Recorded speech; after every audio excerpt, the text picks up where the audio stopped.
এটা ঘড়ীৰ মিনিটৰ কাঁটাডালৰ দৈৰ্ঘ্য যদি হয়, ইয়াতে আমাক কি লাগিল এতিয়া? ঘড়ী লাগিল। আমি এতিয়া ঘড়ীলৈ আহোঁ। ঘড়ীৰ ছবি এটা থৈ দিছোঁ ৰ'বা মই।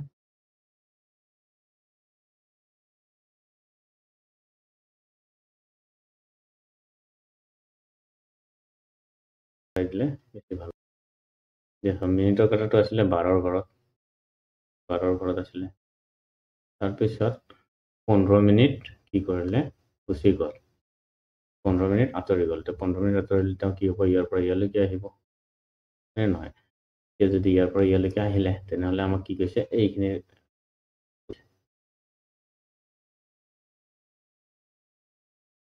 এই যিখিনি এৰিয়া হ'ব, এই যিখিনি ক্ষেত্ৰফল হ'ব, এই ক্ষেত্ৰফলখিনিৰ কথা ইয়াতে কোৱা হৈছে।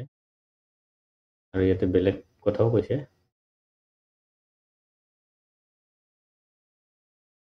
বেলেগ হৈছে, এইটো মই এক্সপ্লেইন কৰাই দি আছোঁ।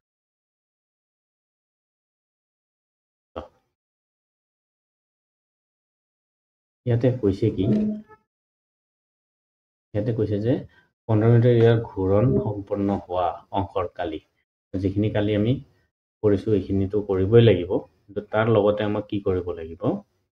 তাৰ লগতে চোৱা, ইয়াতে এই এংগেলৰ মেজাৰমেণ্ট কৰিব লাগিব, হয়নে? ইয়াতে কিমান এংগেল আছে, কিমান ডিগ্ৰী এংগেল আছে। এইটো অৰিজিন O, ধৰি লওক A, ধৰি লওক B। তেনেহ'লে আমি জানো এইখিনিৰ অংশৰ কালিৰ সূত্ৰটো কি আছিলে?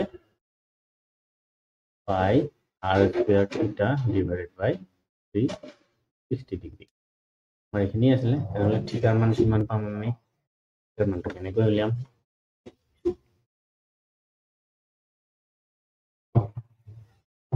আমাক দিয়া আছে ইয়াতে মিনিটৰ কাঁটাটো কিমান আছিলে? 14 সেন্টিমিটাৰ। তেনেহ'লে মিনিটৰ কাঁটা যদি 14 সেন্টিমিটাৰ ব্যাসাৰ্ধ, r কিমান দিয়া আছে? 14 সেন্টিমিটাৰ দিয়া আছে। 14 সেন্টিমিটাৰ দিয়া আছে। 14 সেন্টিমিটাৰ দিয়া আছে। তেনেহ'লে যদি এইটো 14 সেন্টিমিটাৰ হয়, আমাক এতিয়া থিটাৰ মান লাগিল। আৰৰ মান আমি পাই গ'লো, হয়নে নহয়?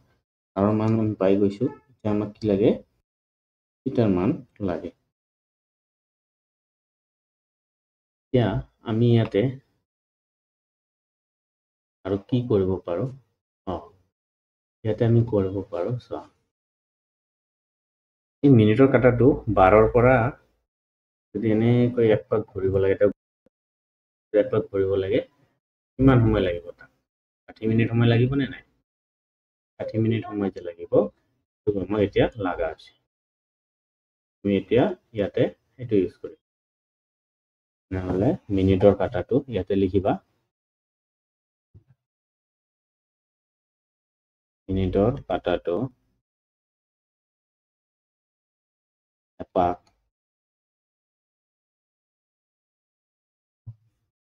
ঘূৰোতে সময় লাগে,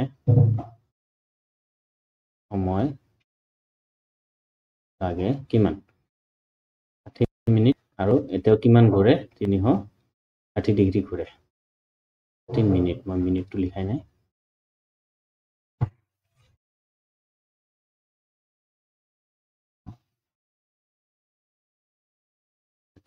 মিনিট। তাৰমানে 360 ডিগ্ৰী ঘূৰোতে তেওঁক 60 মিনিট লাগে। তেতিয়াহ'লে আমি জানিম 1 মিনিটত কিমান হ'ব?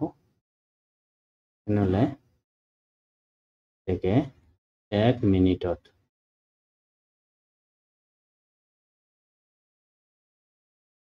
ঘূৰে 360 ডিগ্ৰী, 60 ডিগ্ৰী ডিভাইডেড বাই 60। এটা শূন্য গুচি গ'ল। আকৌ 6ৰে 37 কাটিলে 6 বাৰ। নহ'লে এইটো পাম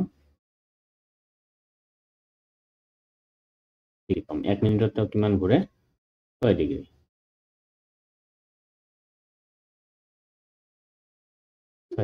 অ'কে।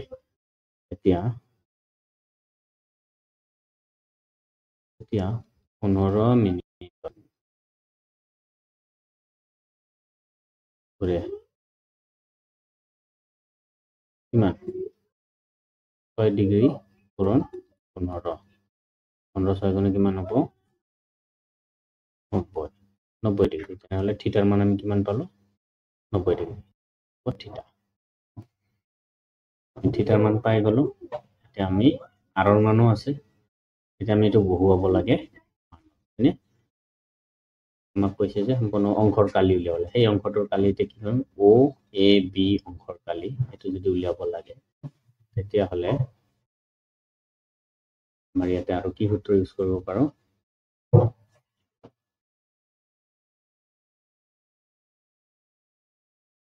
আমি এতিয়া লেখাটো কি লিখিব লাগিব প্ৰশ্নত আছে প্ৰশ্নত কি দিছে যে ইয়াৰ ঘূৰণ সম্পন্ন হোৱা অংকৰ কালি আমি লিখিম ঘূৰণ সম্পন্ন হোৱা অংকৰ কালি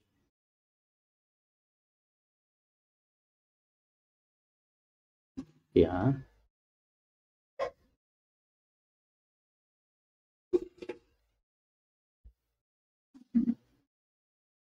ঘূৰণ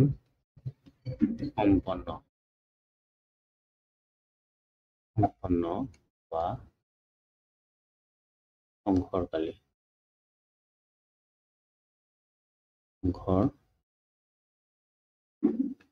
কালি সম্পন্ন হোৱা অংকৰ কালিটো কেনেকৈ হ'ব পাই r স্কয়াৰ থিটা ডিভাইডেড বাই 360 ডিগ্ৰী এটার মান কি পাম আয়ের মান যদি আমি লও আয়ের মান আমার একো ধরনের অন্য ধরনের দিয়া না থাকলে কি লম 8/22 এটা লম কিন্তু আর এর মান কি আছে 14 পূরণ 14 পূরণ থিটার মান কিমান আসলে 90 ডিগ্রি ডিভাইডেড বাই কিমান পালে এটা 360 ডিগ্রি এতিয়া এটা শূন্য গুচি যাব হয়নে হাতেৰে আকৌ 14 কাটিলে কিমান বাৰ যাব 2 বাৰ যাব ইয়াতে কিহেৰে কাটিব পাৰো 9ৰে ইয়াক কাটিলে 4 গুণে এইটো 2ৰে 4 কাটিলে 2 বাৰ তো 2ৰে 22 কাটিলে 11 বাৰ এতিয়া কিমান ৰৈ গ'ল 14 আৰু হৈ গৈছে পূৰণ কৰিবলৈ 11 পূৰণ 14 এটা শৰ্টকাট আছে কি 1 আৰু 4 টো লোৱা 1 লোৱা 4 লোৱা 4 আৰু 1 যোগ কৰিলে কিমান হ'ব 154 সেন্টিমিটাৰ স্কয়াৰ অপশন নম্বৰ সি অপশন নম্বৰ সি 154